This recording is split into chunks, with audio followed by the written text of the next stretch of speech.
आप सत्ता पे बैठे या न बैठे, ऐसा नैरेटिव बनाओ जिससे हजारों साल तक सनातन मजबूत हो। 14 नवंबर को कौन पैदा हुआ था? नहीं सॉरी थे तो इंसानी हो, हाँ तो वो मिल रहा। लेकिन उस बालक ने ऐसा कौन सा क्रांतिकारी काम किया था कि उस दिन हम बाल दिवस मनाते हैं? मुझे बताइए जरा, 2 मिनट सोचिए कि हम अपने बच्चों को जो कहें कि आज बाल दिवस है, तो बाल दिवस क्या है? चाचा नेहरू, तो चाचा नेहरू की बाल अवस्था में उन्होंने कौन सा ऐसा काम किया था? वो तो जो काम बाल अवस्था में करने चाहिए थे वो बुढ़ापे में कर रहे थे।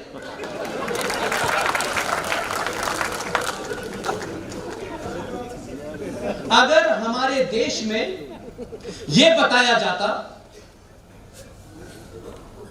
कि गुरु गोविंद सिंह के 2 पुत्र उनके 4 थे, 2 चमकौर के युद्ध में मारे गए, और 2 पुत्र साहबजादा जोरावर सिंह 9 साल का और साहबजादा फतेह सिंह 6 साल का, उनके बच्चों को दीवार में किस बुनियाद पे उस मुगल राजा ने चुनवाया था, यह अगर बच्चों को बताया जाता कि उनसे कहा कि तुम इस्लाम कबूल कर लो, 6 साल के बच्चे ने और 9 साल के बच्चे ने आंख में आंख डाल के कहा वाहे गुरु के अलावा किसी को नहीं मानता। ये बात अलग है, उनको दीवार में चिनवा दिया गया। ये खबर उनकी दादी गुजरी देवी को मिली, उनका इंतकाल हो गया। लेकिन हमने कल की घटना को भुला दिया है। ये इतिहास में कल की घटना है, और उस दिन 26 दिसंबर की तारीख थी। अगर ये देश 26 दिसंबर को बाल दिवस मनाता तो आज लव जिहाद नहीं हो रहा होता, आज कन्वर्जन नहीं हो रहा होता। आज ये जो नया चला है, नहीं देखिए साहब इसमें कन्वर्जन में क्या है, किसी को कुछ भी अच्छा लगे, लोगों को पता चलता कि ये कन्वर्जन के लिए इतनी यातनाएं झेलने के बाद हम यहां पहुंचे।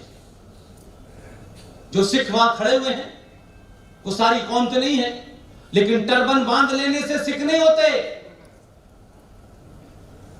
जो बार बार ये वहां बॉर्डर पे खड़े होकर बता रहे हैं कि हमारे गुरुओं ने हिंदुओं के लिए अपने सर कटा लिए हैं।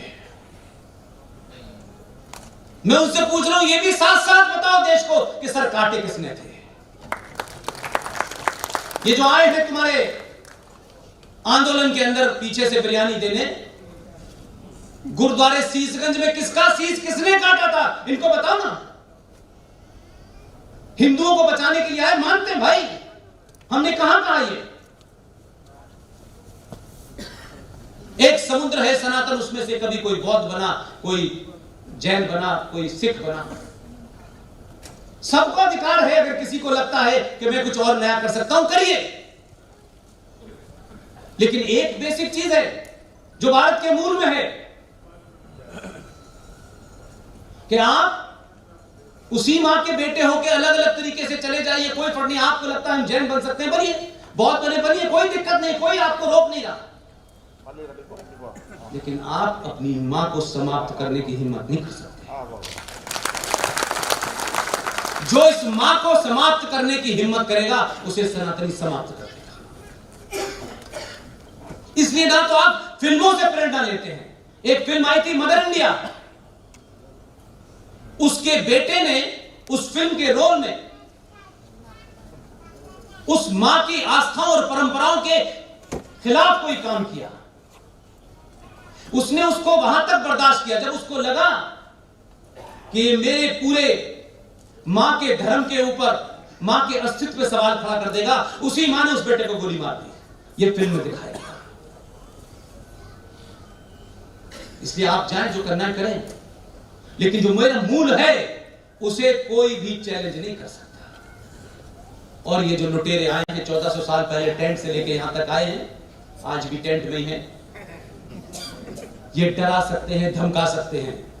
सिंह साहब अक्सर एक बात कहते हैं, मैं रिपीट करके अपनी बात समाप्त करता हूं। दुनिया में जितनी भी रिच सिविलाइजेशन है, जितनी भी रिच सिविलाइजेशन है, उनको कभी खतरा उससे बड़ी रिच सिविलाइजेशन से नहीं हुआ। हमेशा रिच सिविलाइजेशन को हमेशा जो चैलेंज मिला है, खतरा हुआ है, वो लुटेरों से जिनकी कोई सिविलाइजेशन ही नहीं होती। इसलिए इसलिए आज सनातन को जो भी कुछ चैलेंज मिल रहा है, वो इत्र वाला दे, वो रामपुर वाला दे, वो हैदराबाद वाला दे, आज सबकी स्थिति यह है। 3 साल पहले हम और आरएसएस सिंह साहब हैदराबाद गए थे, तब हमने ऐसे ही कहा था जैसे आज मैंने आपके सामने कहा है कामरूप। वहां भी मैंने यही कहा था भाग्यनगर। 3 साल के बाद एक योगी नाम का आदमी उत्तर प्रदेश से गया, बोला भाग्यनगर के लोगों, ये कह के आ गया, और हैदराबाद में सबसे ज्यादा सीटें जीती हैं भाग्यनगर के लोगों ने। आपने हमें यहां बुलाया, आसाम में पहली बार आया हूं, कल भी रुकेंगे हम लोग। यहां से जाने से पहले मेरी आप सबसे एक ही विनती है, इस लड़ाई में, इस युद्ध में न हमारी कोई पार्टी है, न हमारा कोई संगठन है। हम जनरली मानते हैं कि सीमाओं में बंधने से आदमी अपने दिमाग को भी बांध लेता है। इसलिए हमने आह्वान करा हुआ है कि हम 5 करोड़ लोगों तक देश में पहुंचेंगे और इतनी बात समझाएंगे उनको। बाकी जिंदगी वो कैसे जीते हैं, किस पार्टी को वोट देते हैं, ये हमारा इंटरेस्ट नहीं है। आखिर यही देश के लोग किसी और पार्टी को वोट दे रहे थे ना 2014 से पहले। ऐसा तो नहीं था कि बाहर से आके लोगों ने वोट दे दिया। 5 करोड़ लोगों तक हम पहुंचेंगे और उन 5 करोड़ लोगों से फिर हम इस देश के 100 करोड़ लोग तक पहुंचेंगे। हो सकता है इस मुहिम में हम ना भी रहें, लेकिन आप सबको उसका एक अंग बनना